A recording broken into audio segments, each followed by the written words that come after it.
नमस्कार. आज बनायलं आहे फ्लावरची भाजी. फ्लावरची भाजी नाही तर खिमो बनायलं आहे.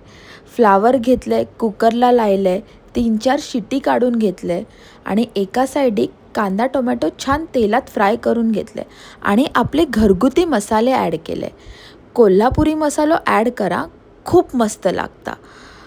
आणि सोबती मुगाची उसळ होती, मिरचीची आणि फोडणीची डाळ. लाल मिरची टाकून फोडणीची डाळ बनवले आणि भात आणि भाकरी. असं होतं आजचो मेन्यू. तुमच्याकडे काय होता तुम्ही माका सांगा नक्की. मित्रांनो, तुमका माझे रील्स व्हिडिओ आवडत असतील तर प्लीज फॉलो करा, लाईक करा, शेअर करा.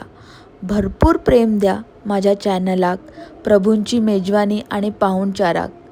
धन्यवाद. शुभरात्री. बाय.